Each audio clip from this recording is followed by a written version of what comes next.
play and call it work. Hey there, Wargamers, Josh here from MiniWarGaming.com to do this week's Sit and Talk. So today you're going to be hanging out with me. I don't have Vito with me anymore. We're going to let him spread his wings and have his own show. So actually talking about that, Vito is going to be up next week. So if you want to have any pre-submitted questions for Vito, go ahead and put them in the comment section of this video on the MiniWarGaming website. And of course, I do have my companion with me today, the always reliable DJ Misfire. How's it going, everyone? So that's Cullen. He's running all the technical stuff, so anything that goes wrong is entirely his fault. Under the bus. Yeah, right under the bus. Now, what was the announcements that you had there, Cullen? Other than the fact that Vito is on his own, the Sit and Tack is now available via podcast for all those podcast lovers out there. So if you want to check it out, you can head over to Spotify, Google Podcast or Apple Podcast, or wherever you find your favorite podcast, and it should be available there. They come out Saturdays, the same time as the videos come out. So that's kind of the new thing, and we just got our first Twitch Prime sub 5 months in a row, VJ Moore. Thank you very much, sir. That's super awesome. Thank you for doing it on my show. Makes me feel still somewhat relevant. Now, for you folks, I assume people watching this are probably viewers of MiniWarGaming, so I've been in a lot less videos, and Cullen and I were discussing the fact ahead of time, I think it's been like probably a month since I've been in front of the camera doing anything. Yeah. Maybe more than that even. I'm not sure. Like, I know, did you stop 2 weeks before the move happened so you can start organizing all that? I have been really slowing down, but yeah, it might have been 2 weeks before the move that I filmed the actual last thing.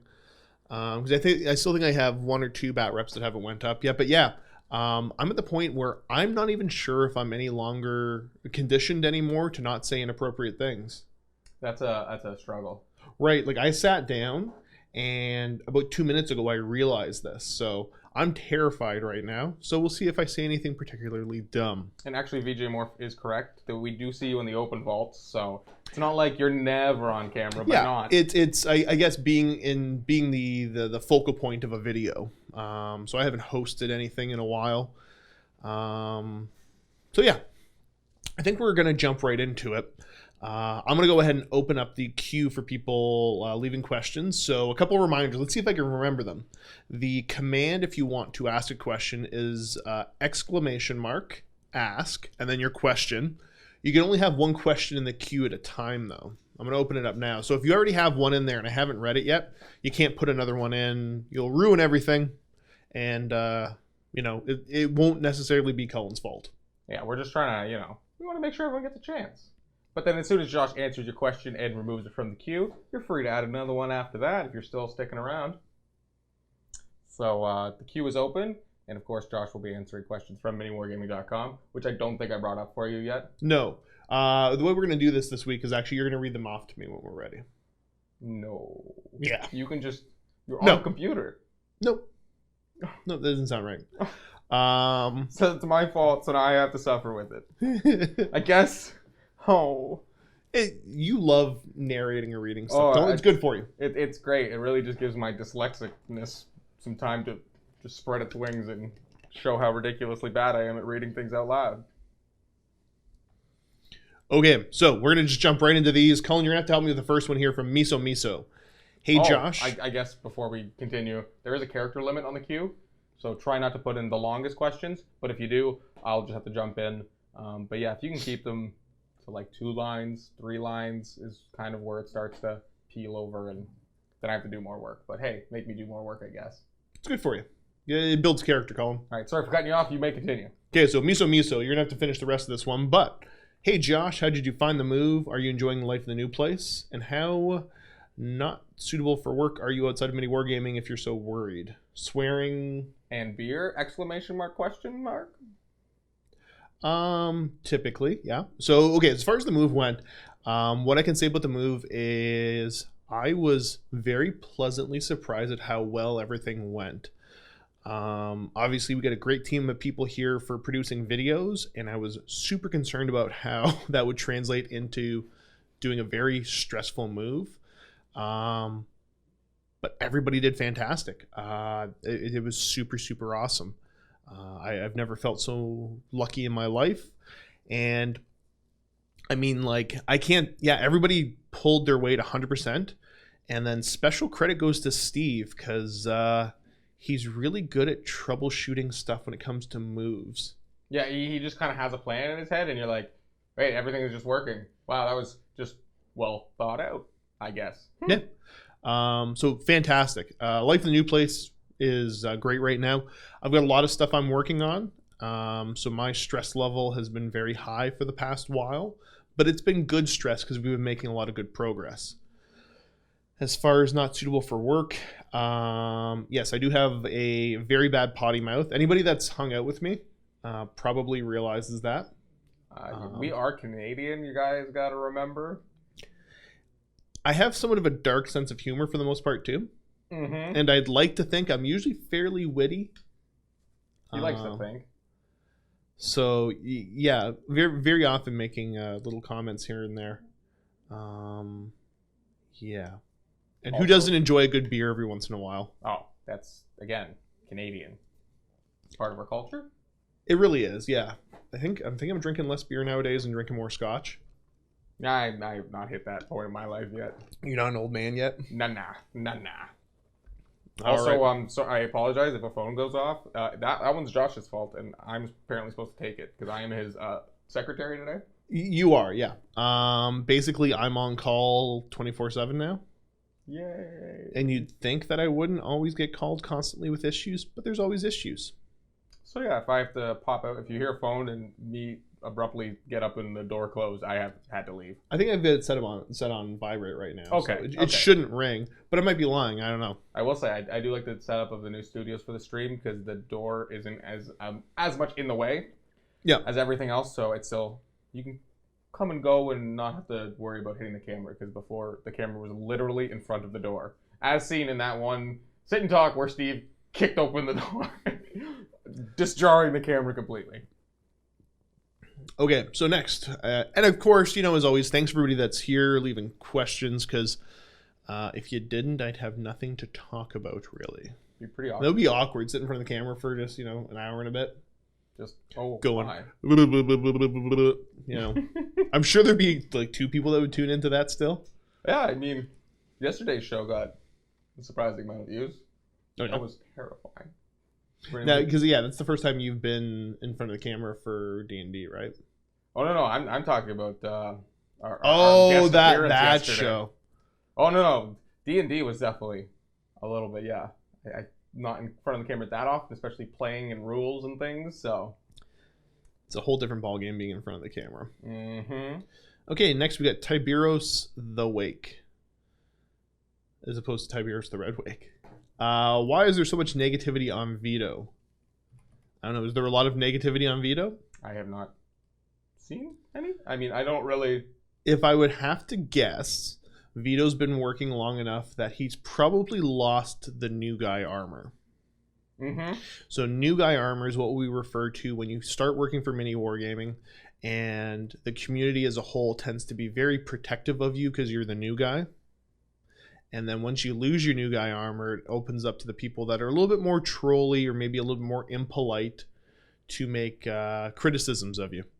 So maybe that's what you're talking about. I'm not 100% sure. But yeah, Vito's about the point where, you lose the new guy armor. I think in recent memory, I'm probably the only guy that was working that just didn't have new guy armor from the get-go.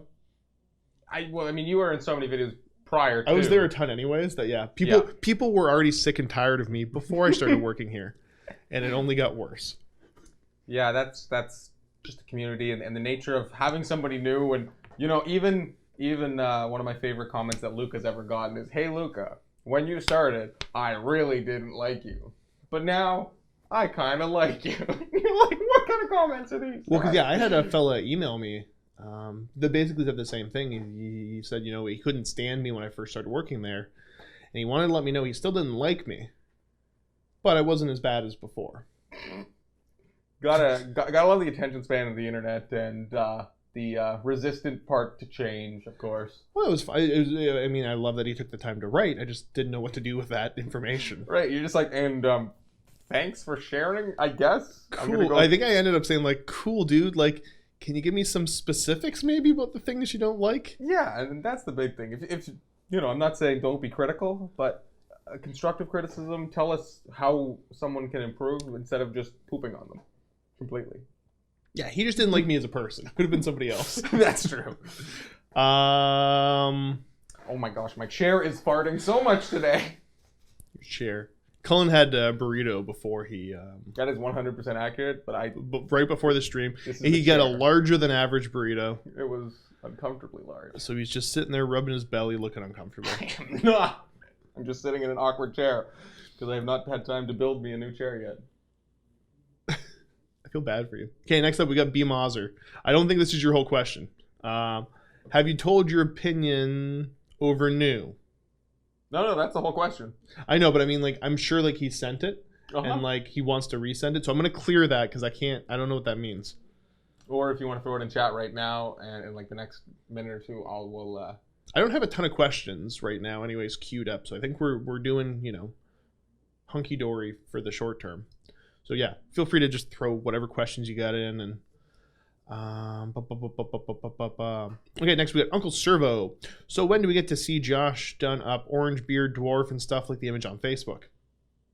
That's casual Friday for me, my friend. That's what I come into the office looking like. No, it's not a Photoshop picture at all. But you know what?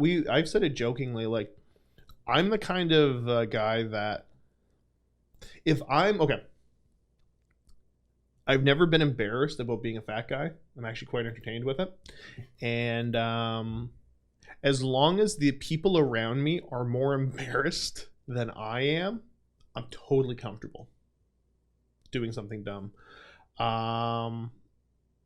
So, I mean, if I had a good reason to just get dressed up as a Fire Slayer dwarf, just, come in oiled up with a big fake mohawk, and basically wearing a loincloth, sure. I'd be down, but I don't have a good enough reason to right now. But yeah, I could sit around all day like that and just work. It wouldn't bother me. Yeah, just bother everyone else. I know, and that's why it wouldn't bother me, though. Because no matter how uncomfortable Josh is, there are other people in the office that would be much more uncomfortable with it.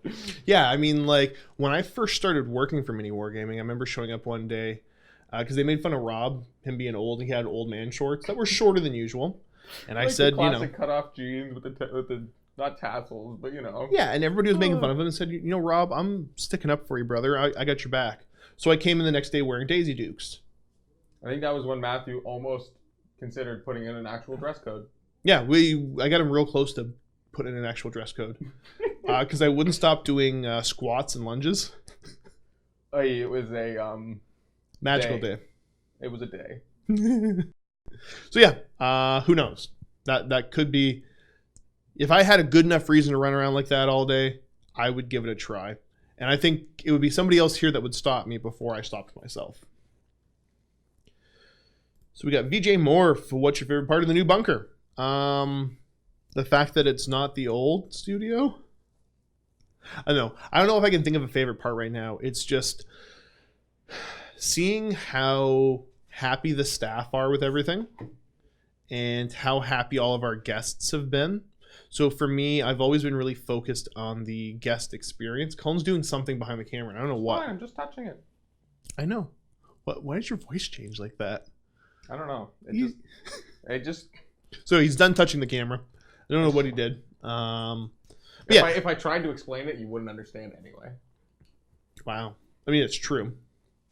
But I think overall, the capability of giving a much better overall guest experience is the part that I'm excited about. So I can't say anything specifically physically, even though I love everything here. It's seeing people's reactions to it, how much fun they're having. That is the most exciting part for me. Yeah, I mean, other than like that, many other problems that were wrong with the old building, the studios were always nice. It was the rest of the office that was always kind of blah. And it's nice to have something that guests can walk into and have the whole space be kind of remarkable. Yep. And not just, hey, here's a hole in the wall with, really cool studios in it. But, now when you walk in, it's so different, so wonderful. And yeah, it is just very uplifting to actually want to come into work and Yep. and be happy to be working in such a wonderful place that, you know, everyone put a lot of time and effort into as well. Exactly. Orion the 11B.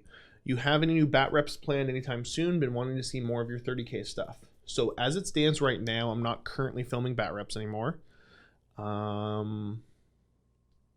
So there's nothing planned. I do have a pairing that still needs to go out, but you probably won't see a whole ton of content from me in the future because I've more fully transitioned into the studio manager role.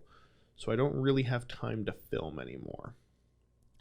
And that was, you know, a big part of the motivation bringing Vito on and getting him ready before I fully, you know, stepped back from filming.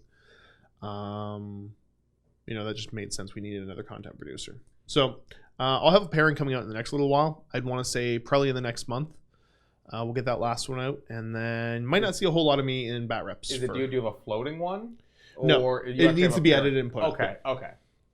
So yeah, might not see a ton, but who knows? Next up, we got Zergalurgadurg. You're gonna add new Primaris guys to your Death Watch. What do you think of the new Repulsor tank? I don't have any plans on expanding the Death Watch. Right now, I guess for expanding my armies, I've taken a little bit of a step back from expanding my 40K because I'll be playing probably less 40K than, you know, when I was filming. So I'll continue to add some Primaris guys. I don't really know where Games Workshop is at with the new Primaris guys in Death Watch, but I'm not like super ready to rush out and grab anything because I'm leaning more towards the non-Primaris stuff more and more every day. Only because I like the look of it a lot more. So, who knows? Probably not. Undecided. No plans right now. The new Repulsor tank looks super cool. As far as I know, none of the rules are out for it yet, so I'm curious to see what kind of firepower that thing's got. But yeah, probably another vehicle. I'm not going to rush out. I've actually been working on right now getting some other games kind of up and running. Excuse me. I've got some Titanicus stuff that should be going out soon. Some videos Luke and I filmed with a couple guests that should be going out before too long. So I want to get my Titanicus forces up and running to be able to play obviously off camera. And then, you know, I still got to get the rest of my stuff here. Most of my gaming stuff is still at my house. And I got to get it here and unpacked. Excuse me. I'm super hiccupy today. But then we're going to be I'm going to be hopefully playing a lot more Bolt Action, Team Yankee, and other games like that. So that's kind of where I'm focusing my hobby energy that I have right now.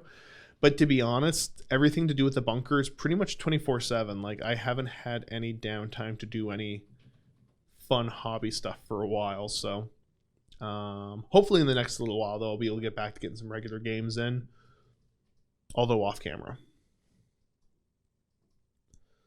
Next, we got Necron Dawnbringer. When do you think the new Shadowspear Primaris will be available to Death Watch?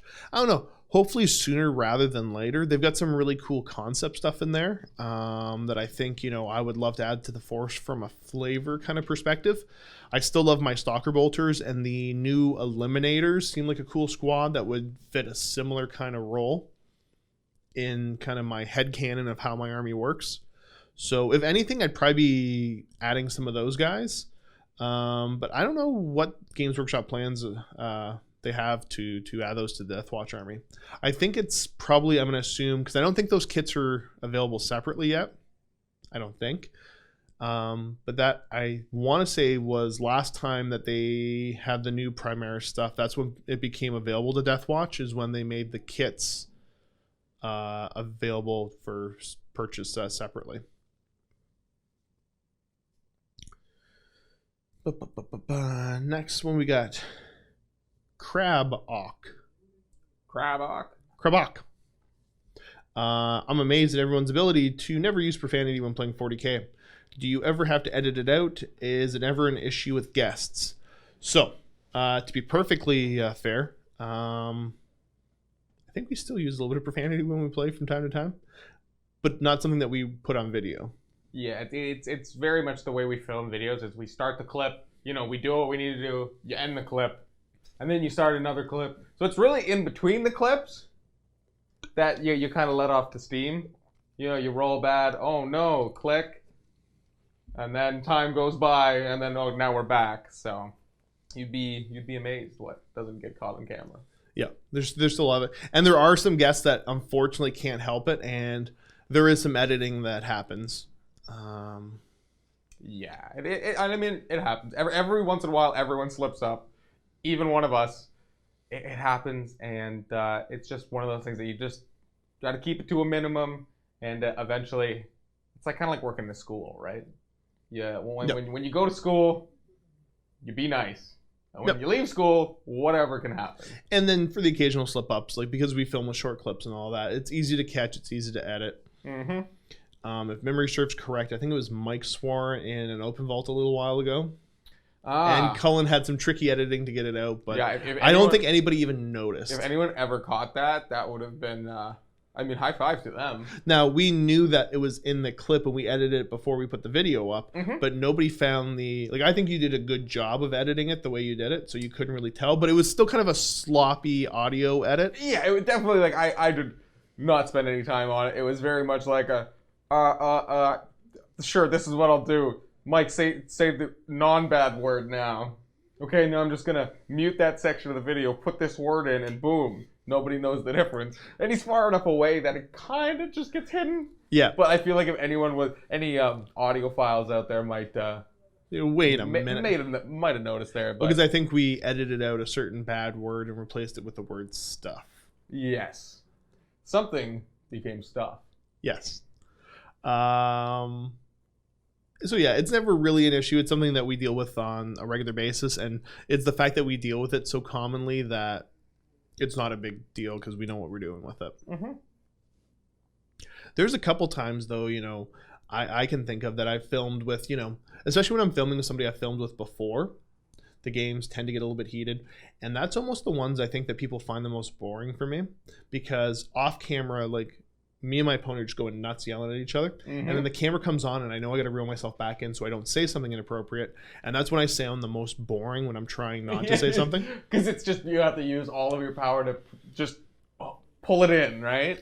So yeah, because I know I sometimes get comments of oh, this was really dry, you playing this person. Or why was this guy so boring playing against Josh and not against other people?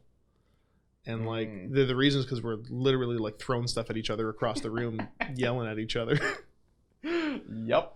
Okay, let's jump into the next one here. We got Miso 82 again. Now that the move is done, do you have any different creative projects you want to do? My own narrative campaign. Can you finish this one off, Colin? 14, 15, 18? We got... this was Miso? Miso, yeah. And you got to, sorry, where? A short film, and then it says Ask Cullen. As well. Oh, okay. Any creative projects? Right now, my focus is on getting the bunk rooms upstairs ready to have people stay in, and then starting to run events out of the event hall. So that's kind of my focus right now on everything work-related. And then, like I said, hobby projects, not work-related, is me working on some of my historical stuff with the hopes that I can get a gaming club going on here and start getting some games in after hours when I have the time to game. And I guess for me...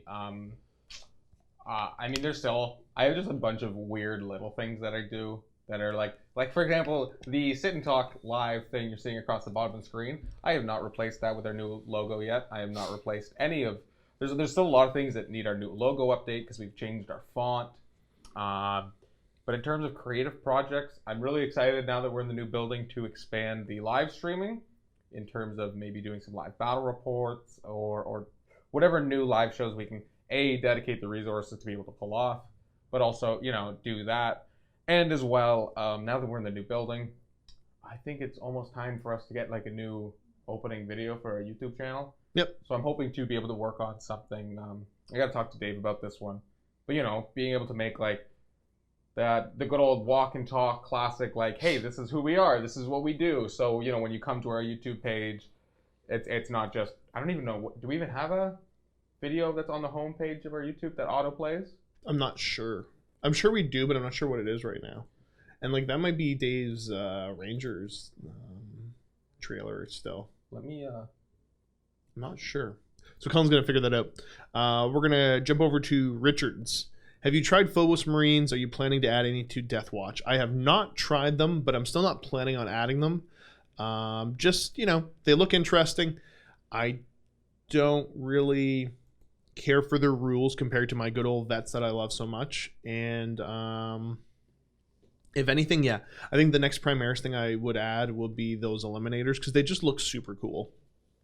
Yeah, no autoplay video, so. Okay, yeah. Well, we should probably fix that. Yeah, and again, it's just those like weird kind of things that some people might not notice. That's where like my niche fits in. Yep. Doing all those odd tasks. Okay, so next up we got Malicious 91. Dear Strong Bad. How do you type with boxing gloves on? I used to love watching some of the old Homestar Runner stuff. I think Matt used to watch a lot more of it. But I remember watching it back in the day. And this was probably, I'm going to say 2 years ago. It's when I was still relatively new to being the one answering most of the emails coming in. And I went to go sit down. And I think I was just in a good mood and just going, time to check my emails.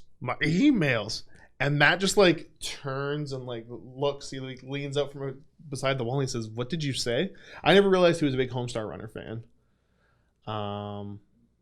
Yeah, I gotta go back and watch some of that old stuff. Did you ever watch any of the old Homestar Runner videos? I mean, like on your own, not the ones that we forced you to watch, Colin. Yeah, no, like Trogdor, obviously. Yeah, Trogdor is the classic, and definitely some. I don't think I was huge into it.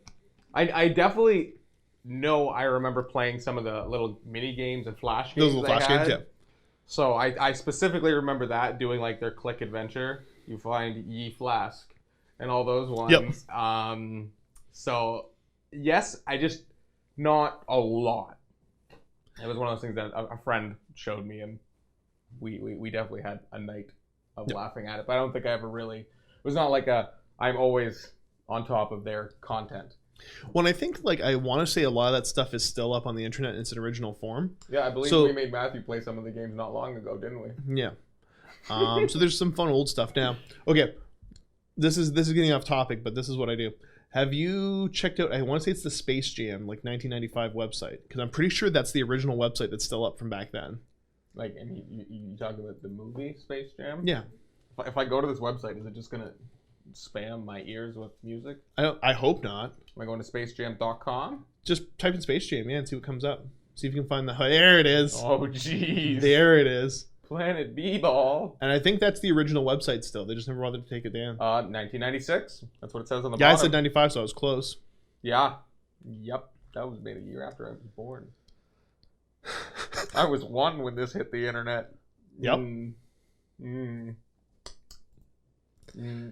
Before you get to your next question, we've got Jawlid, 4-month Twitch Prime subscription. Why, thank you. So just became unemployed till August 19. The 20th of August, 2019. Yeah, that's not that long. Hopefully you're like a seasonal type worker. Yeah, and I don't... Thanks for sharing. Does that mean you're going to come up and see us? I mean, like, time off? Hopefully that's like a happy, like, yo, I get to be off work for a little while. And this is like something that you knew about and you were planning. Then I'm excited for you. If it wasn't planned, well, make the best of it anyways. And then I think I missed one from earlier, which was Zier Hark. 3 months Twitch Prime. Thank you so much. And now I will not cut Josh off and let him continue. So we got Ryan Warhart. What do you think the least played army... What do you think is the least played army in the studio? I don't know. By like, let me think. By both content producers and guests. There's probably a Space Marine chapter that nobody plays. Let's think of one of the common ones. Like, I'm just trying to think of like also how recent are we talking as well? Because I mean, there's armies that content producers used to play that they no longer play, so we haven't seen those for a while. But if you go back a year or two, there was plenty of those videos. Like something like Dark Eldar, where I don't Dark Eldar. I don't think there's been a Dark Eldar video for a while. Scary when he comes in. That's about it. But I mean, if you go back a year or two when Steve was avidly playing them, well, then there was plenty. Honestly, probably one of the least played factions right now is just straight up Eldar of any craft world. I can't remember the last time. Holy, you are right. there's like no Eldar people coming in, and Steve hasn't played Eldar in forever. That's probably that would be my guess. Out of the big common armies, that's the one that nobody touches. That's strange. Feels weird. Feels weird, man. All right, I'm going to try to bang through a couple of these. Then we're going to jump onto the website where Colin's going to read off the questions there because there's not many. Oh, boy. And then we'll jump back into some more viewer-submitted ones. So we got Yank Rule. What are your opinions on the new AdMech transport reveal? I think it looks super cool. I like the aesthetic. I'm glad I don't have to... It'd be fun putting it together, and I'm not really much of a paint guy. That seems like it'd be a nightmare to paint. Have you seen it, Colin? The new AdMech transport?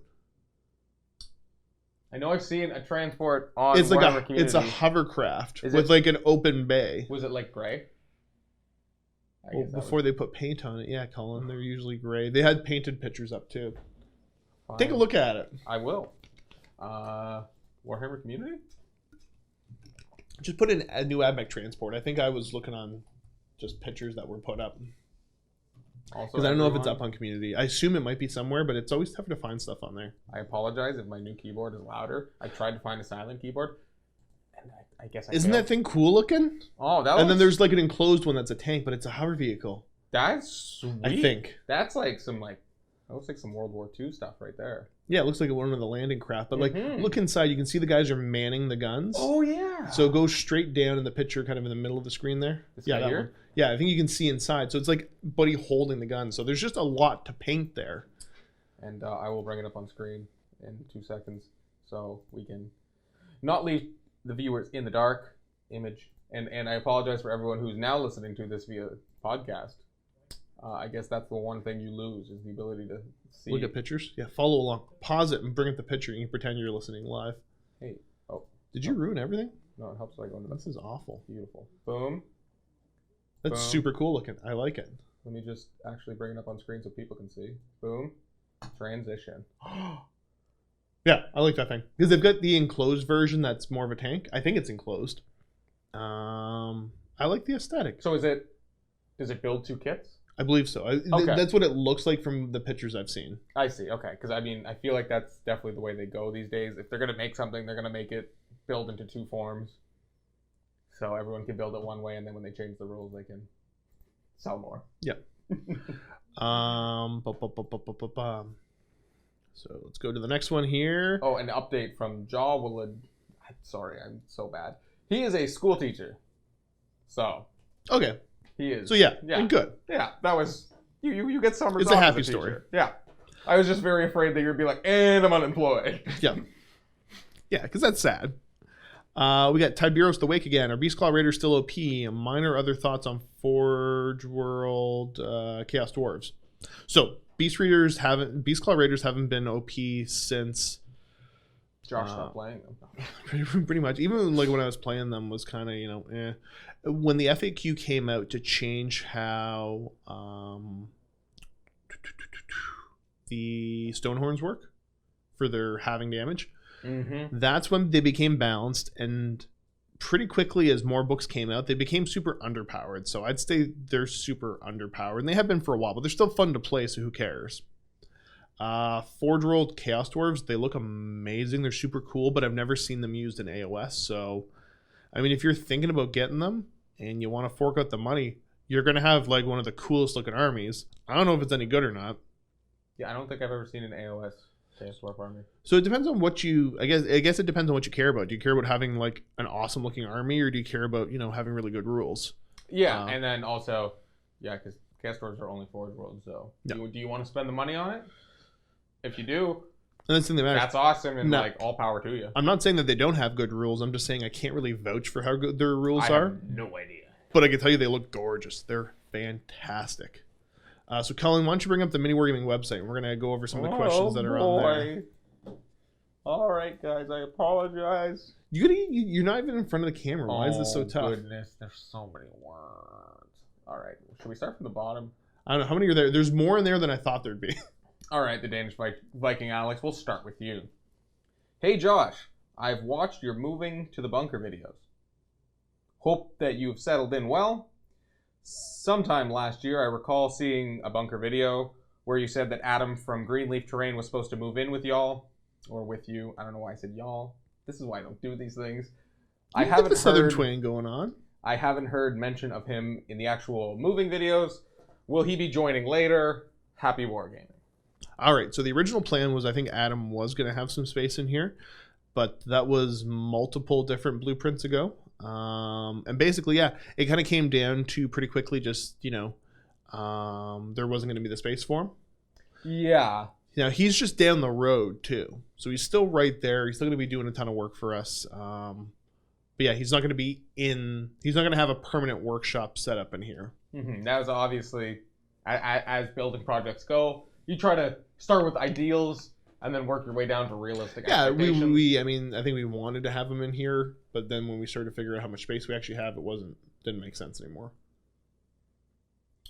And then the Danish Viking Alex then posted a question for Vito, but Alex, you got to post this video next week on this video on MiniWarGaming.com when it's up on this Saturday, and Vito will be next week. I think there might have been some confusion if Vito was on his own or not. Yeah, I think we did mention it, but I mean, this is the first time Josh is back to being solo, and Vito will be solo, so it's all good. So, Big Mikey at Assemblyman and the Vestinator, and of course, DJ Misfire. Are you Assemblyman? Yeah. Why are you Assemblyman? I was Assemblyman and Lee was Painting Boy. Oh, or he was the superhero. All right, okay. And again, we're going to hold back the Vestinator. You can ask the Vestinator a question next week. How's it going, guys? What new games did you see at Adepticon that caught your eye? Anything new that we may be seeing on your channel? Also, Josh, congrats on the AOS Champions draft win thing. Obviously, we haven't talked about Horus Heresy Book 8 because of the Heresy train has no brakes, and as well as as well as the rumors that Book 9 will feature Night Lords and Dank Angels keep on being awesome. Okay, yeah, so let's see if I can go over all that. I can say, as far as new games, I really didn't get into too much except for the Song of Ice and Fire game by Cool Mini. Which we've yet to play since we've moved to the new building, but right. I'm hoping now that life is returning to normal, we'll actually get I'm getting pretty close to having the mental energy to be able to play after work. Mm-hmm. I'm not quite there yet, but we're getting close. So there was that. I still play Age of Sigmar Champions online every once in a while. Again, I haven't had much time to do so, but I still enjoy playing that game. And then just, looking at games I know I want to get more gameplay of personally. The ones that are on my hit list right now are Drop Fleet Commander, Bolt Action, Team Yankee, and Titanicus, Adeptus Titanicus. Right. Those are kind of my ones I'm most interested in right now. What else was there in there? Oh yeah, the new Horus Heresy stuff. Yeah, Book 8, super glad. For me, it was what Book 8 represented, which was a continuation of the 30K hobby. Yep, because there was definitely some questions. Yep, I couldn't care less about the contents of it. I was thinking about starting White Scars, but that was before I really pushed into getting the Imperial Fists. So yeah, I don't really care much about the rules contained within. It's just the progress. Now, the next book, rumored to be, the Thramis Crusade, focusing on that with the Dark Angels and the Night Lords. Sorry, I'm excited. The Dank Angels. I'm excited for the Night Lords maybe getting an update and some new stuff, but I'm also not holding my breath. We'll see. But they're still by far my favorite Legion. So yeah, Heresy Train's got no breaks. I still love Horus Heresy, and that'll be another game I play a bunch of, but I'm not really looking to expand my armies for it right now, I think. Yeah, and I think that makes sense. Honestly, now that the contrast paints are being a thing, I mean, this is a future thing, but that actually means I might possibly get a Death Guard army finished. Because you still have all those models. I have all the models, and I painted 7.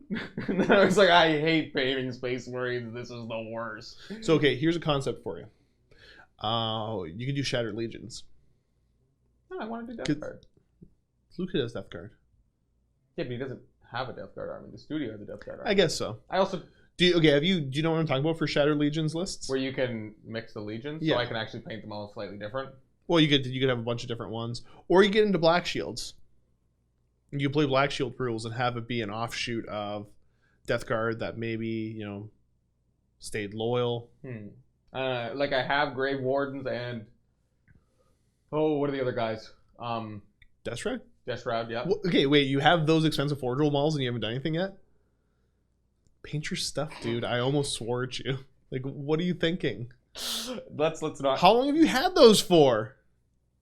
The whole time. Like 2 years?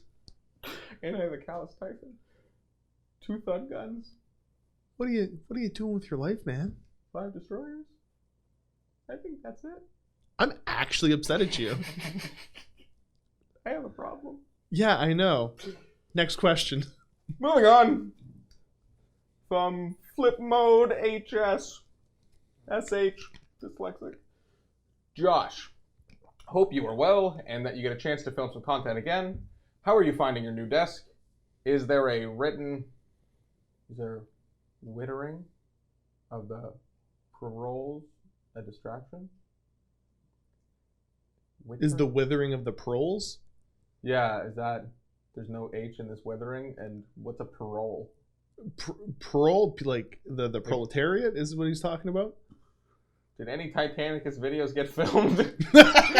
Or is that still planned for the future? Okay. Yeah, so the constant chattering of the masses isn't really too distracting. That's never bothered me. And people don't spend as much time up in the office area as they used to at their desks. So that works. So yeah, I haven't really run into the situation of having to go move my computer somewhere else to do my work. Now, we did film Titanicus. I filmed a pair. Luca filmed a pair. Rob just finished the intro today, so I still got to give the green. Did you see it? No, I didn't see it yet. He showed me when I ran up to get your mic. It was a good laugh. I enjoyed. Yeah, I didn't tell him specifically how to do it, but I kind of gave him the feel that I wanted it to have. Okay. And I think he did a very good job from what he described. So I'm excited to see that. So those videos should be out before too long. And depending on how they do, maybe we'll do some more Titanicus. I can't say for sure. I'm going to continue playing it, whether, in whatever format I can play it in.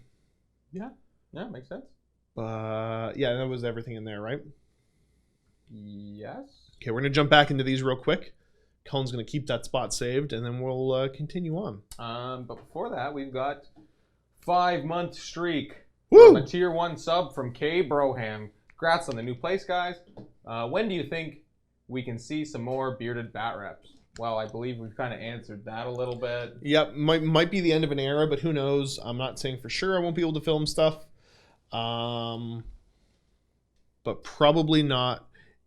If at all, they won't be in the near future. Yeah. Okay, we're going to go over to Warbuster. Hey, Josh and Cullen, you're both amazing. Never doubt yourselves. My question, who would win in a fight, Sly, Marbo, or Abaddon? I mean, I just want to put my money on Sly. Yeah, for sure. Abaddon can't do anything right.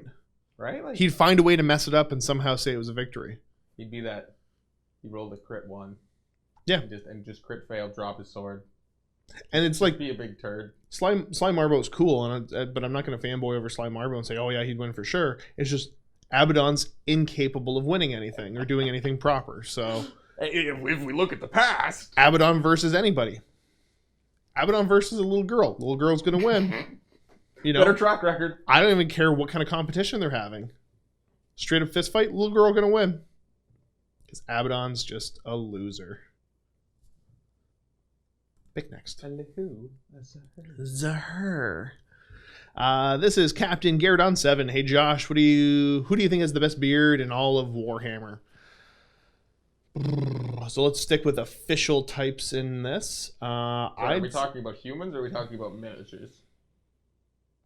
I was thinking miniatures immediately, but is he talking about like people that are involved in Warhammer? That's why I was just like, I don't even know. Yeah, I'm sticking with miniatures. Yeah, that's an easier question to answer. I think, if we're talking about people, I probably am in the top whatever of people with cool beards. I don't know. But for best miniatures, I can't think of anything specific, but I'm going to go with probably some of the old Empire miniatures. Yeah. from Warhammer Fantasy. There were some pretty impressive beards and mustaches back in the day. So I don't know. I don't have one jumping out at me like that was the one, but probably one of them. Yeah, I mean, I'm just trying to think of even like a recent eccentrically bearded miniature that they've put out, but none are coming to my mind. Like there's probably some Space Wolf stuff or whatever, but yeah. Yeah. I guess that's kind of where you would see it in 40K, right? Yep. Oh, I heard the dinging noise, which means 2 more subs. Woo. We got 88 window 88 tier 1 sub 3 months in a row. More beards or more bat reps? I guess more beards. VIP _ sleeper Sif. Tier 1 sub for 6 months in a row, gaining that silver badge on our Twitch. Nice. Thank you so much. Yeah, D&D is back. Yes, it is, sir. Here's a Herrenberg. Season 2. Episode 1 was Tuesday. Be coming out this tomorrow. Yeah. I was like, it comes out, You're trying to figure out the dates of when stuff's coming out. And then it's back every Tuesday at 12:30 EDT, not EST apparently, as I so learned last session. Did you know that was a different thing? EST versus EDT? Yeah. Didn't know that. I don't know what does EDT stand for? Eastern Daylight Time. Oh. So it's when the time shift happens. That makes sense. And then that ensued the argument of we shouldn't have it and blah blah blah. I don't care. Now we are kind of creeping up on the time that we would normally start to slow down a little bit. We're at what, 2:50? Oh geez, we are. So here's what I'm going to do. At 2:55, I'm going to close the queue for questions. But I will commit to answering everything that's put in there. So if you have questions, feel free. How many you got there already? 10. You got 10 in the queue right now, and there is 1, 2, 3 from the vault right now. Okay, that's fair. Yeah. So if you got questions, go ahead and throw them in, and I will commit to answering all of them, no matter how long it takes. Because you know what, I don't get to film stuff anymore, so I'm gonna be a bully and do what I want. So we got VJ Morph, thoughts on contrast paints. I think it's fantastic. I haven't had the chance, obviously, to actually have anything on hands and see how they work. It might be, that might be capable of dragging me back into actually doing some hobbying and some painting. Wow. Yeah, I am so excited to actually get some hands on them, try them out, see what it's going to do for not only my own collection, my own painting, but how it's going to affect the hobby in general. And I know I said in the open vault today, so I don't want to give that again, but I am excited for what that brings. Yeah. So, I mean, I look at it, and I'm not a particularly skilled painter. I'm not the worst, or I wasn't back when I used to paint. But playing on camera, there's a certain expectation of how good your stuff looks. And I knew full well that me not enjoying painting, if I was painting my own stuff and putting it on camera and having everybody criticize it, I would just very quickly get to the point where I'm like, I don't care. Mm-hmm. I'm just not doing it anymore. Mm-hmm. So I just never bothered. Yep. But yeah, I might get back into it. I'm back and forth right now. I've got a Team Yankee army I'm working on for the Soviets. I'm probably gonna butcher the pronunciation. The Afghanistan.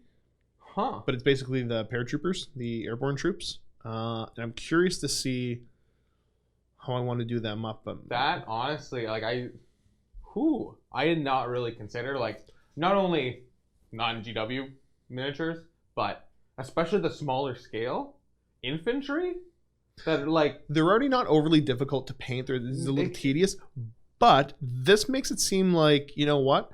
I could just real quick, just sloppy, and get 95% of the work done. Exactly, right? That's huge. Wow, that's something I never even thought of. But yeah, just the fact that you don't have to, because I mean, I guess it'd be the difference of airbrushing them all one color or priming them all one color, and then hitting them with a wash and then going back, Yep. Wow, that I never even thought of. So I'm super excited because I've got most of it, I've got some of it put together. But yeah, I'm kind of excited on that. But yeah, I think the implications of the contrast paints and where they're going with it is very exciting. So I'm very, anything that makes this hobby more accessible to the greater masses. Exactly. Is a big bonus. So I think it's, for hobbyists, it's probably going to be a great thing. Mm-hmm. And my thing is, it's always, I find it very cool that in a market such as paint or miniatures and things, that even though paint has been around forever, that you know there are people out there that are still putting time, money, and resources into engineering better, newer, quality paints and that do specific tasks, and that even humans have been using paint for hundreds of years. Yeah. That we can still revolutionize such things like that. That just kind of, it's just cool. It's just cool. Yeah, it's exciting times. Okay, so you got 2 more minutes to put your questions in if you got them. Next up, we got Zergalurderg. Speaking of Deathwatch, what do you think of them taking away the new bolter rule when using special issue ammunition? I think it's sad, but the right choice. Deathwatch are, in my opinion, already so far above and beyond Space Marines in the current meta. As far as the way that I know how to play and enjoy playing, that just makes sense. Because now there might be actually some different reasons for using regular Space Marines instead of just using more Deathwatch. Exactly. So I think from a gameplay perspective, that makes sense. I think it makes sense that, the special issue ammunition is definitely not the mass-produced ammunition that they're just spraying with impunity, and that's why the bolter rule exists. So it all kind of makes sense. They can still use it, they just can't use it in conjunction with special issue ammunition anymore, which, yeah, that was the right decision. We're going to jump over the next one here. We got Rent Boy 1. Not a question, but good luck on the new endeavor. Gonna miss bearded bat reps. Cry. Yeah, I mean, for me, I'm very happy and excited to be doing the work that I'm doing. But, when you are so used to doing the kind of work I was doing before, which was creating content, it feels weird not doing it anymore. So I'm not going to say bad, because it doesn't feel bad, but it's different. Yeah, and I think I went through a similar thing, doing the D&D show now. It's the different mentality, but it's because it's the opposite exactly. It's I'm so used to being behind the camera that I had to make sure that where I sit, I actually am not looking at the computer screen, because I know if I could see the computer screen, I would be 100% staring at it the whole time. Yeah. And just try to focus away from all the tech stuff and actually try to pay attention to what we're doing it's just weird, right? Yeah, it's definitely different. So I'm glad you enjoyed the stuff while I was making it. Okay, so I'm going to go ahead and close the queue. Okay, it is. Now, if I click close, I don't ruin everything, right? Everything's Nope, I should just get a little message. Close. Yep. Queue has been closed. You can no longer enter! ! Okay. Dramatic. So we got Orion the 11B. Have you played much AOS? I'm getting started on it, and I'm curious on your thoughts on it. I think it's a fantastic game. The game had a bad rep when it first came out, because it didn't feel like it released in a very polished state, but the current state of the game, I think it's fantastic. The armies are cool, they're interesting. What I want to play isn't really available yet, but hopefully it will be one day, which is like a unified ogre army. If you're looking to get into a tabletop war game that uses this sort of scale and this number of miniatures, I think Age of Sigmar is probably the best one out there right now. 40k is still a bit more popular, and it always will be because it's such an older game with a bigger fan base. But Age of Sigmar has been killing it. They've been doing such a fantastic job with the models, the rules, and the game just feels right when you play. Mm-hmm. The abilities of the models and the armies, the special rules, it just makes sense. Yeah, I would agree with everything Josh said. It's yeah, I mean, just asking the general things of the game is a very open-ended question, but just have fun. If you're thinking about getting into a game and Age of Sigmar is the one that you're thinking you want to do, I don't think it's a bad choice. I could compare it to other games, but it's not really what you asked the question. I guess really the only kind of thing I would say is maybe just check out the local community. Make sure there's enough people playing that, And that's the important thing. Find what people are playing around you. Yeah, because even though you might not be playing your number 1 game, even if you're playing your number 2 game, and you're actually getting to play games, that's a lot better than investing the time, money, and effort into building, painting, getting a whole army ready to go, And then realizing that there's no community for it, and that would just be terribly unfortunate. And, if you're motivated to start a community, all the power to you, but it's a lot of work. That's just make sure that if that's something you got to do, that you are prepared to get into that, right? Yeah. Next up, we got Uncle Servo. Is there anything the new bunker either isn't currently offering or planning to offer escape rooms that you like to see added? So my mindset when it comes to anything to do with the bunker is Matt and Dave are kind of the visionaries on a lot of that stuff. It's my job to get the stuff that they're dreaming up that they want to do up and running. So I try not to think about too much of that stuff. And as long as, if there's things I know that I still need to get running, with like the upstairs accommodations and regular events and things like that, that's where my focus is going to be. We can't have a third person off dreaming about their specifics that they want to do. Yep. And not somebody who's responsible for making sure it all happens. So hopefully one day I'll be in the role that I can start to do some of that stuff and come up with, the things, dream up my own stuff. But that's not where I'm at right now. And I'm just kind of staying focused on getting the things that we've already talked about up and running. For sure. Yep. There's a lot of things that already are in motion where those really haven't even started the progress, I believe, if anything. So let's just finish finish the projects we have open before we open up new ones. Yep. That's a big thing. Yep. Next we got Kroll46. Hey Josh, what's your favorite World War II tank? Well, how much time have you got? It's like you asked the right question, sir. Oh boy. This is where Cullen just stares at the ceiling, not knowing what's going on. Yeah, I know.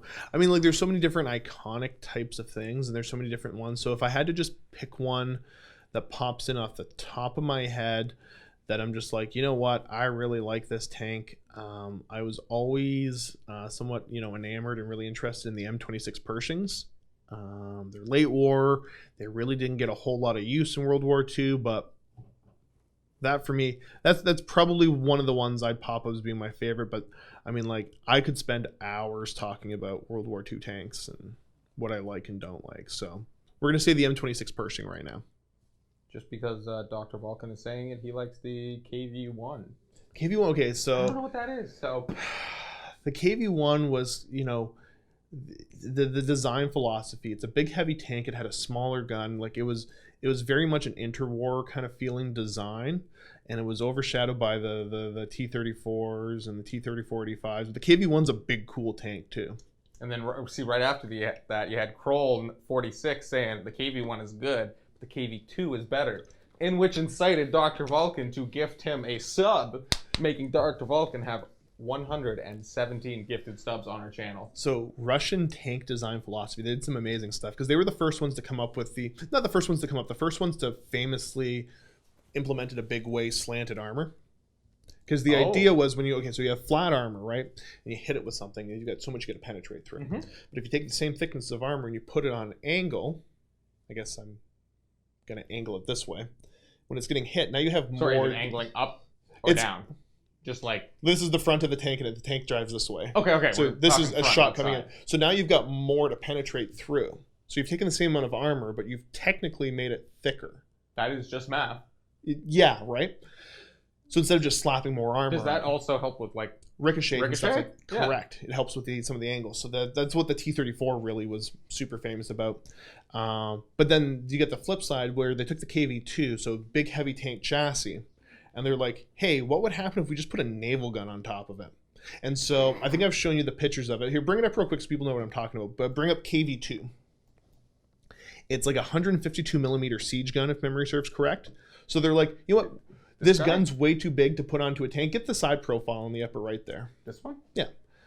Where they basically... PNG. Because it's not a proper self-propelled gun. It's a tank with a rotating turret.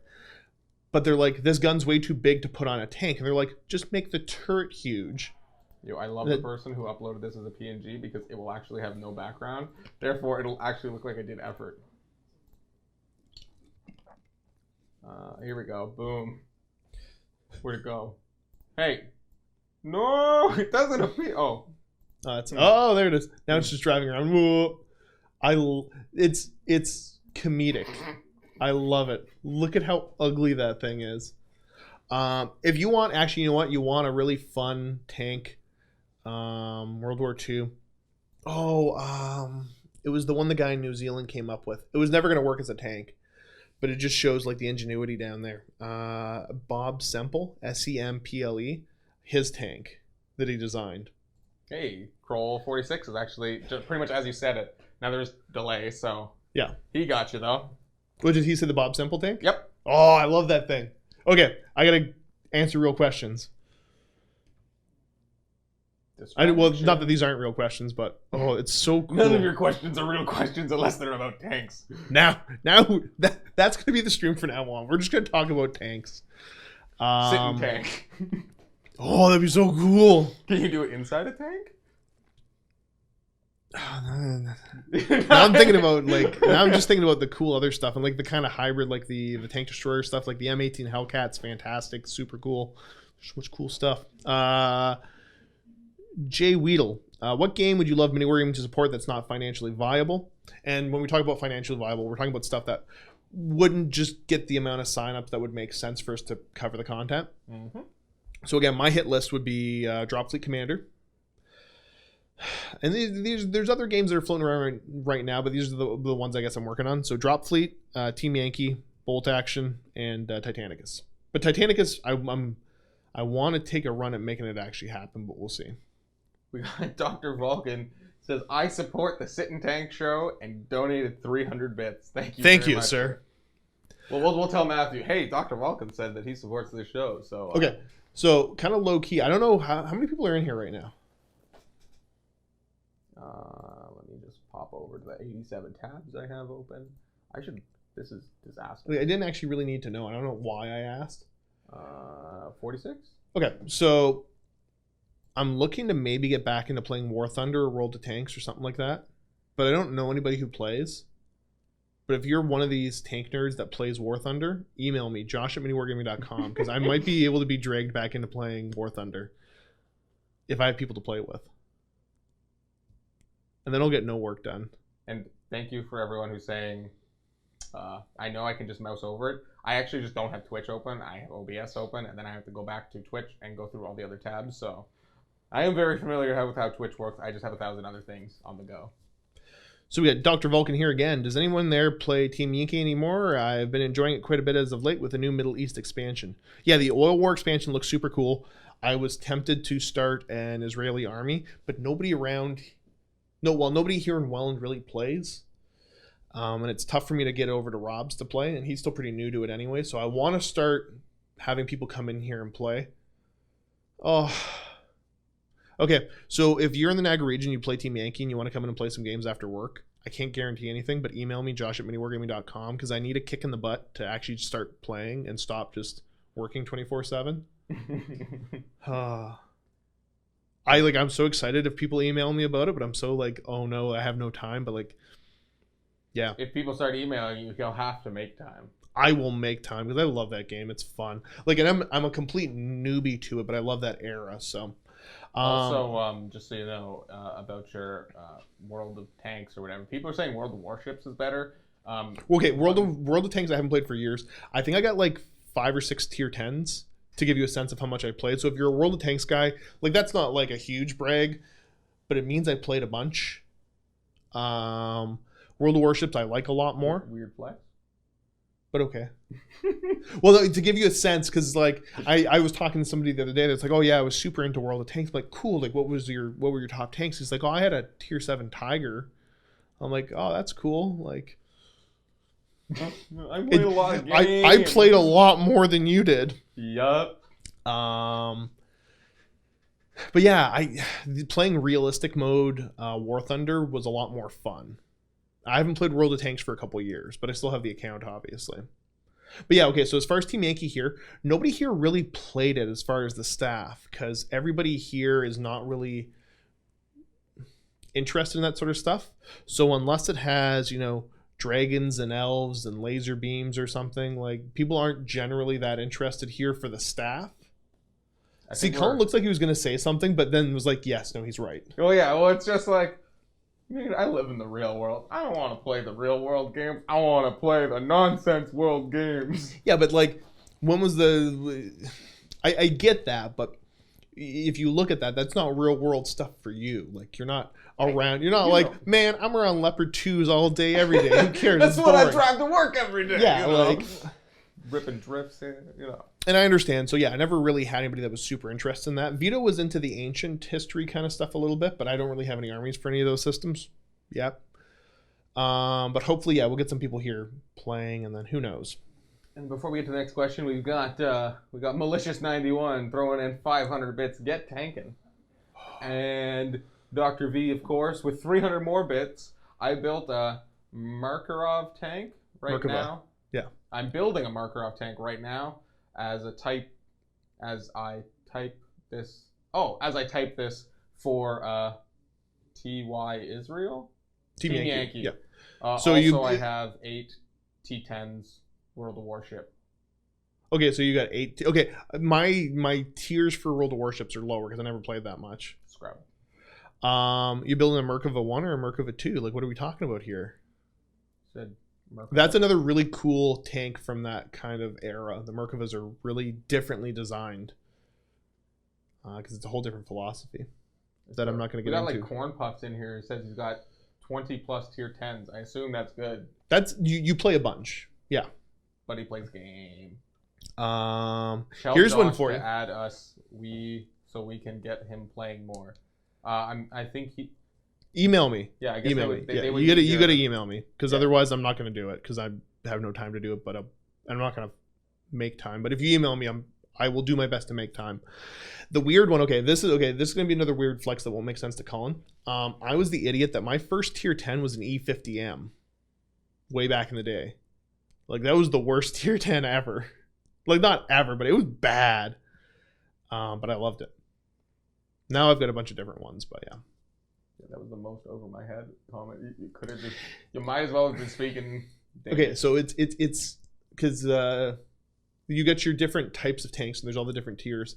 The line to get to the tier 10, the E50M, it's fun to play, but then like the end reward, usually you're working towards these really good tier 10s that are good in higher level play. The E50M, if memory serves correct, was never really that great.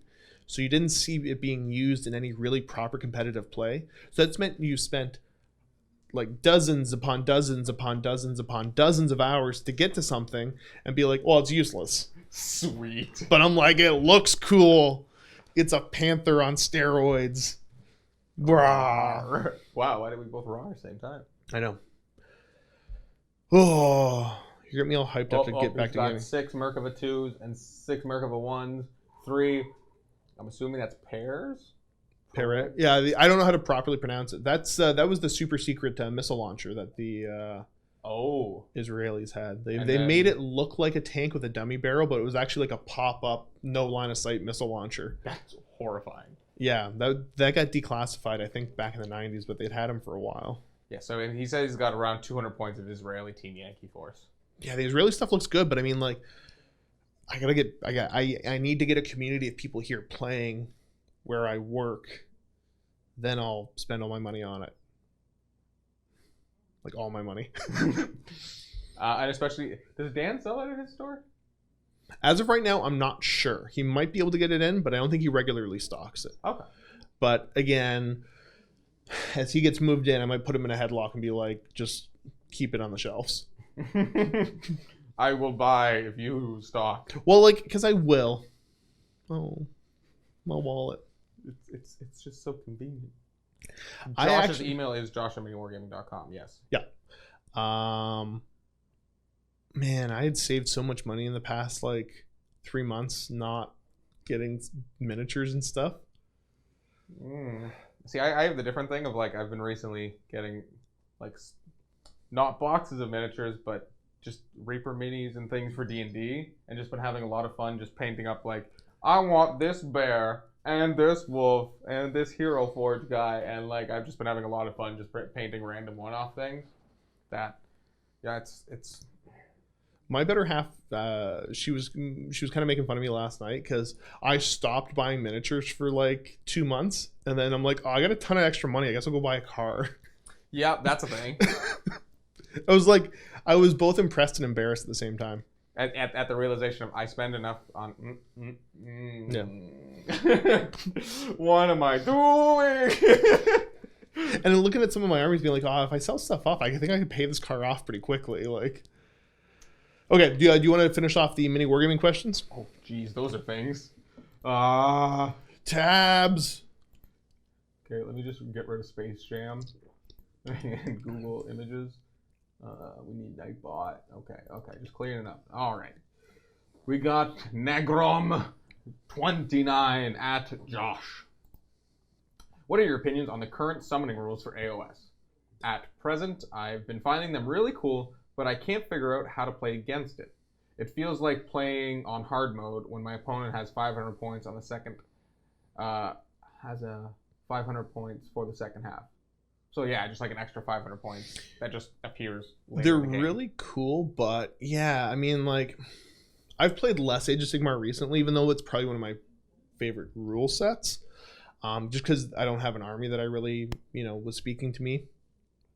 But I played the ones that didn't summon stuff. I was playing Fire Slayers and Beast Claws, so the summoning rules are cool. But yeah, there'd be plenty of times where I'm like, this is a little depressing because we're playing, it's like sometimes it's like, wow, you got 3,000 points, I got 2,000 now. This is awesome.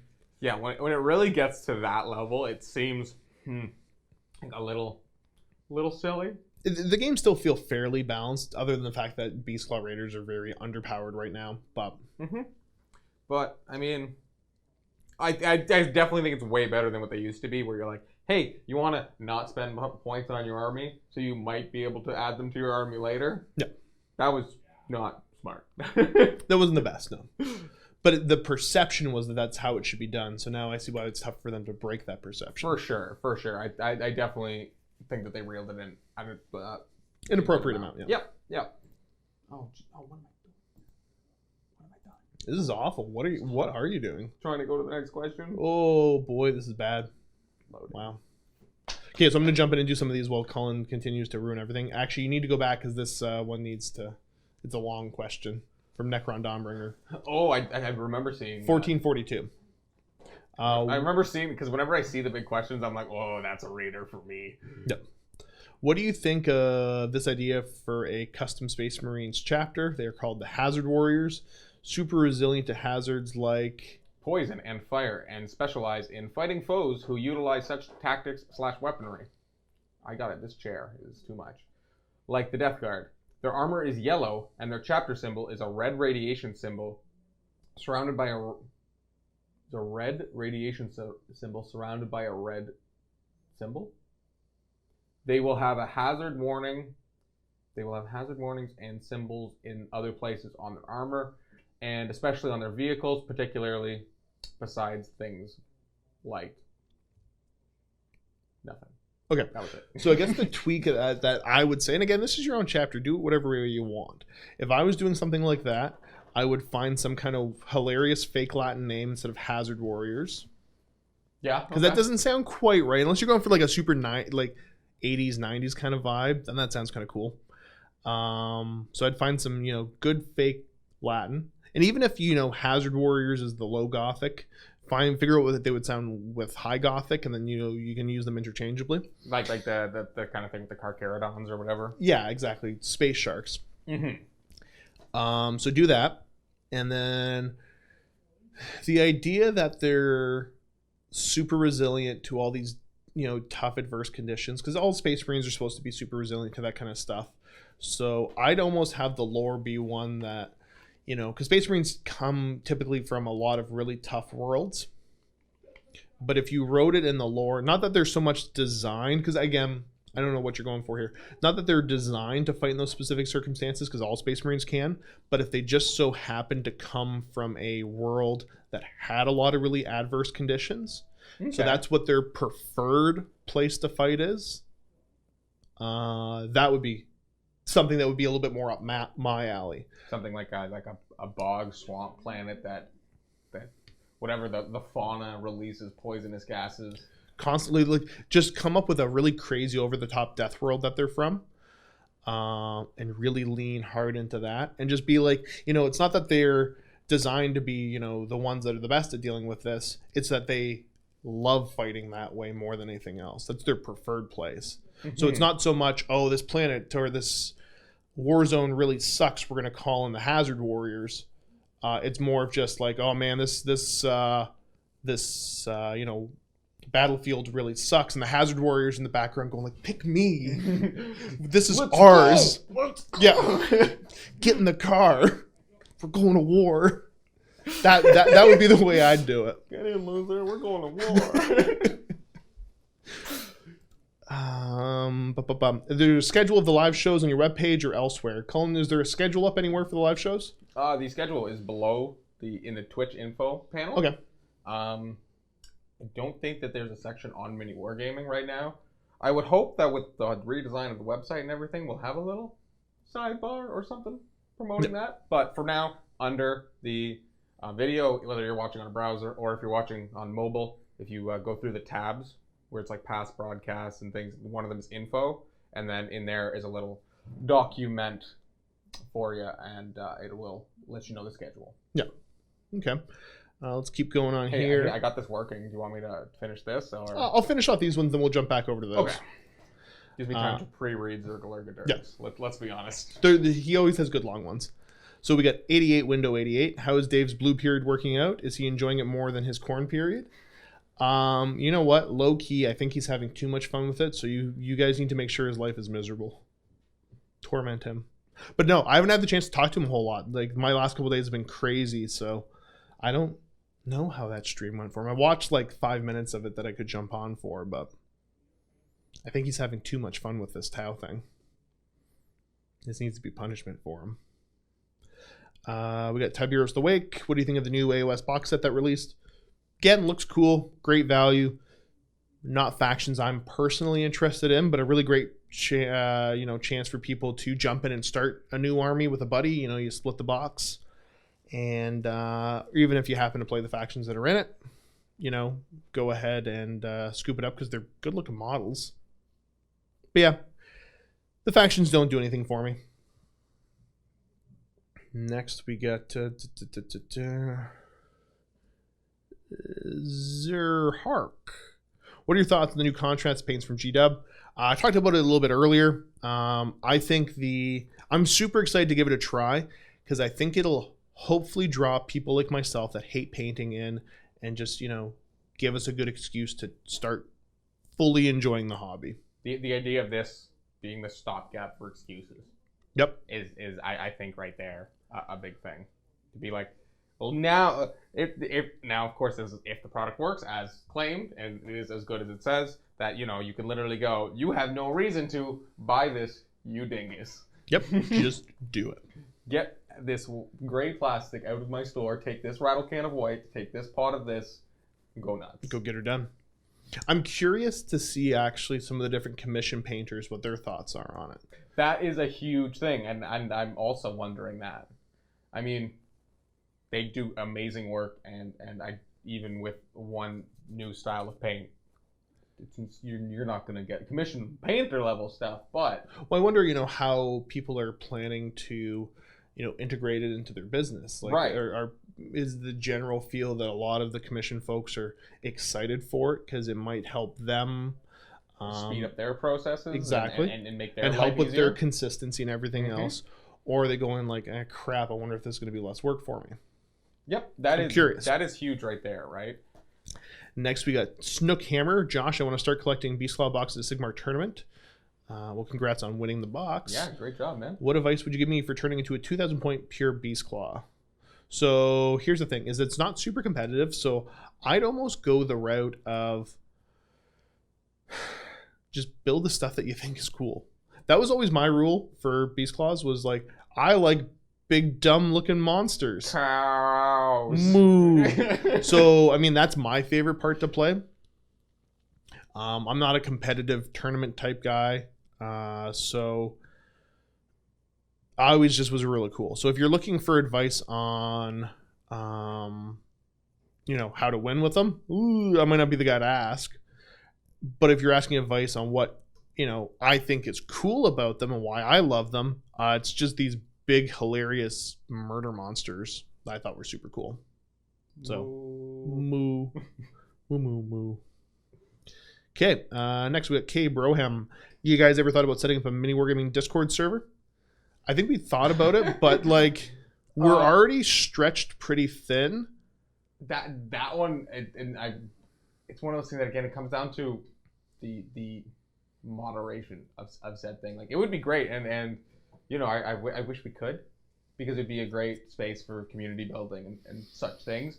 But right now, yeah, the manpower or any of that to moderate such a thing, because not there. If it is going to be officially MiniWarGaming, it will still have to, you know, agree by our guidelines that we always have for any other content we produce, being, you know, our PG rating and such. So yep, the moderation on that would have to be is a task entirely. So right, and not saying that we couldn't eventually get the right moderators, but we would need to do it ourselves for the first little while. Yep. Now, if one, and this is no way suggesting anybody to do it, or I don't know if there's one that already exists, because I'm not a huge Discord user myself. I know the basic concept of it, but yeah, I have it. I don't use it on a regular basis. I've used it for specific tasks, but it's not something I'm chilling in a bunch of Discords. Yeah, but I know that there are for sure people who do.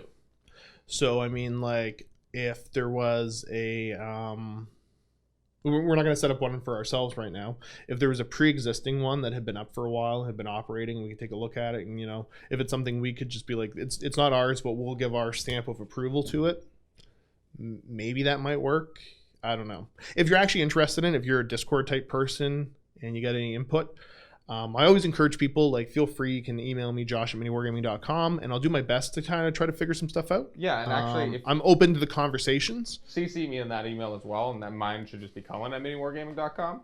And because yeah, if I feel like this would definitely come by me as well. So if there's something we can do, and you have some ideas on, you know, how we would abide by, you know, our guidelines within it and such, send us an email. Tell us your thoughts. Yep. Because it's definitely those online community building aspects are a big deal. And now that, you know, we're doing this Twitch stuff, and that's been able to grow that as well. That Discord and Twitch typically go hand in hand. So yeah, it's just, I'd be open to growing that in any way possible and helping to build the community up more and more, and, you know, build up the hobby more and more. It's just something that I can say, like, there's nobody really on staff that's a huge Discord person that also has the time to be able to manage and come up with and start one from scratch. Okay, so this next one, 1454 VIP Sleeper. It's always weird because you have them in 24 hours and I have them in non-24 hours. Oh, okay. So I'm always like 14. So 25405. Sorry, this is from VIP Sleeper. No. What events in your life has had the most impact on your development as an individual? Remember, you said you wouldn't commit to answering all the questions no matter how long it takes. Okay, well, you didn't ask for the specific details of it. Oh, it's just such a deep question. It is. Yeah, it's kind of deep and it's personal, but I mean, I don't mind talking about this stuff. When I was 16, I broke my leg pretty severely in a football related accident. And so I spent about, if memory serves correct, somewhere between 6 to 7 months in a cast. A couple of those months was a full leg cast from the, you know, top of my hip to the tips of my toes. It was a fiberglass one over a plaster one, super heavy. I was out of school for a while. And then eventually they put another one on and they cut the knee portion out and put hinges on it so I could start to kind of move around a bit. And then, you know, for the last couple of weeks I had one that was just from the knee down. But that was kind of, you know, not a fun time for me. And it was during that time I kind of learned, you kind of, when you go through something that is no fun like that, you figure out you figure out which of your buddies are around and which are good buddies that'll, you know, be there for you when you're going through something no fun. And then you find out which ones kind of just abandon you. So I think that is as deep as I'm going to get into for that anyways right now, not because I don't want to talk about it, because I think I've answered your question. That would probably be the event there. I'm gonna gave me kind of a different perspective on what's important and what to focus on. So yeah, snapping my leg in half. For those interested, because you're some kind of a medical nerd or whatever, it was a compound fractured tib fib. I got a big giant. I think it's bigger than my fist, about the size of my fist scar on my leg where the bones pop through. Yeah, it's pretty gnarly. It's a pretty gnarly scar. Yeah, no. And it's weird to say that. I think if I was to reflect on that question, mine would almost go the same way. Yeah, you fell off a cliff. Yeah, that was a time that anyone who watched this fantasy content would have remembered me in a sling. Fortunately, I did not have the awful part of when you break something, I had a cast. Yeah. So I got to skip that, but I did have the sling. And again, for the medical nerds out there, what the heck did I even have? I had. Oh no, I don't even think I can say it anymore. I think I forgot. Really? Did I forget what I had? See, mine was easy. Mine was No, we were thinking about it. I'm going to mention that the other thing that popped up during that event was I found out that I was deathly allergic to morphine. One does, casually. Which was awesome. Oh, one sec. We got Morgan Phillips AU in chat, and I believe this is your first time here. And you were asking, is this really live? Well, yeah. I'm talking to you right now. Who I am, I'm Cullen. I'm off camera. I run the computer. That's Josh. Typically, you can answer or ask Josh questions, but we are near the end of the show, so our question queue has been closed. Josh cannot actually see chat. No. So I'm just trying to, welcome. Thank you for joining us, and if you want to give us a follow, and next week we'll be live, and you can ask Vito. Yes. Any questions you would like. So, thank you for the subscription. Oh, I really appreciate that. Well, that was easy. Oh, that was actually Dr. Vulcan, our wonderful moderator, hooking you up, giving him the taste, just and then hopefully stick him in a headlock. You're subscribed now, nerd. Thank you, Dr. Vulcan. Thank you, sir. Okay, so let's do this last question here. Then we got a little bit more on the MiniWarGaming website, and then you folks will finally be free of me for another 5 weeks. We got VJ Morph. If Vito is replacing you as a content producer, is MiniWarGaming looking for someone to replace Quirk still? I guess it wasn't so much Vito replacing me. It was just that it was time for the amount of content we wanted to produce. We needed another content producer. So we're not really looking to bring anybody else on right now because we're able to keep up with our content schedule with the people we have filming.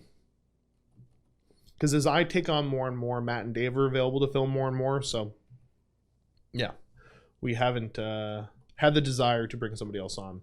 But, Cullen, you want to finish this off for the questions on the MiniWarGaming website there? But of course. How many more do we have? I think it was only 2. I always go way over time. I think we got Zerg and somebody else with these are large ones. At least Zerg did the nice thing and spaced it out so it all doesn't look like one block of text. Turd of text. All right. Whew. Good morning, Tara. This week on Good Morning Tara, we're coming to you live from the new and heavily armed and armored MiniWarGaming bunker. Joining us today is the bustily, burly, brawny, bearded Chief of Operations, Josh, quote, Commissar of Sorrows, end quote, Beardington. This episode of Good Morning Tara is brought to you by the Realm of Gur. Have you ever wondered what a Thundertusk sounds like as it tramples the foe into slush? Have you ever seen a Maw Crusher rip an Ogre clean in half while roaring its defiance to the skies? Have you ever witnessed a Magmadroth burning a horde of grots to a crisp? The thrill of the hunt, the majesties of the wild.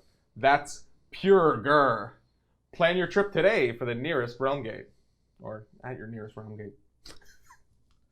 Well, Josh, it's been some time since people have heard from the hero of Vigilus, so we'd like to take your time to ask you a couple things. Now that the bunker's up and running, are your duties of studio manager going to mean that we will not be seeing you in battle reports as often? Yes. I will end there. Yeah, probably not going to see a whole lot of me, if any of me at all, when it comes to bat reps. With Games Workshop bringing a lot of Age of Sigmar armies back together, it seems the foregone conclusion that the Ogres will be getting the same treatment. With that in mind, what new units would you like to see in the new book? If you could make one yourself, what would it be? Ooh, see, I haven't thought about that because I tend to, because the Getting anticipating something like that and really hoping for stuff is, how you get disappointed about the things that end up coming out. I really am of the mindset where I don't have anything that I can think of that I want to see them do. Because their design team for Age of Sigmar especially has just been killing it. I would just want to see whatever it is that they are producing. I wouldn't mind seeing an update on maybe certain models. But there's nothing where I'm like, ooh, I really want to see this or that. Yeah, I can't think of anything specific, but I want an ogre book. Like now. Immediately. Lastly, and to really test your creativity, let's talk hypotheticals. If you could bring an AOS army into 40k, and no cop-out answer saying demons or orcs or anything like that, and vice versa, which would you bring over, and what would they look like in the other game? Oh, again, I'd love to see like a techno-barbarian horde of ogres. You know how cool that would be? I am ogre. Well, not even, so I'm talking techno-barbarian. Like, have you seen some of the old Unification War era stuff? Because that was, okay, so I'm going to nerd out pretty hard now. Should I be Googling things? No, I don't even know if there's pictures of it. Put in techno-barbarian and see what comes up. If you can find something. This is going to be a weird Google search. Make sure it's Warhammer related. So basically, before the Great Crusade was launched, it's when Terror was still a mess. And that's what they called them, was techno-bar. There you go. That's a techno-barbarian. That looks 40k. That's 40k-esque? Yeah. Like that's it. So Yep. That might be official artwork, I think, too. So the idea of this... I'm going to bring up this techno-barbarian so everyone can see it, because it's, cool. So yeah, more than just Bulgrins, but I guess almost, if we had this horde that functioned the way kind of ogres function in Warhammer Fantasy and in Age of Sigmar, that, their technology level isn't great, but it's also not terrible. They're kind of using some other races' technology that they've kind of stolen, but not in the way that the orcs have done it. They're using another race's technology, or they're using racist technology? Another race's technology. Okay. So they're using like some human technology, maybe some Eldar stuff, whatever it is. Because I mean, like, you got the lead belchers that are carrying like cannons, some that they've made, other ones that they've stolen. But yeah, I think that would be cool to see like a proper big ogre horde in 40k. I was gonna say, isn't that just Mad Max? Not quite. It's a different feel. You get Rictus and all the sons of Immortan Joe, that kind of style. I mean, if that's the route that they went, that's already kind of the orky type feel. Yeah, I guess. Yeah. I would. Okay, I'm gonna do my best to try to explain it in a way that might not make sense, but let's see if I can get to where I want to be. So imagine you go back into the Roman era. Okay. And the way that they were describing some of the ones that they're fighting, the barbarian hordes, right? Like similar to like the Gauls and things? Yep. Okay. As well as some of the Germanic tribes and all of that.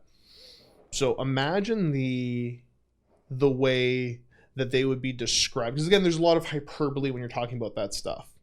So imagine like... Hyperbole? Yeah, I think you're correct. It is pronounced hyperbole. So imagine the way that they would be described in kind of the legends and the way the Romans would talk about them, of how over-the-top scary they are. Mm-hmm. And if you look at 40k, the aesthetic of stuff is usually way over the top. Oh, yes. So if you had to imagine this nightmare, giant, barbarian horde of ogres, and like the stories that the soldiers would tell about fighting them, but that's actually how they exist. You know what I mean? You see what I'm kind of getting at? Like this over-the-top, big, even though it giant... sounds over-exaggerated, it's real. Because that's what 40k is anyways, right? Yeah. Everything taken to an extreme. So I think that would be a really cool-looking army where, like, they're not super low technology, but they're not really high technology either. Cool. Yeah. I think that would be a super cool army.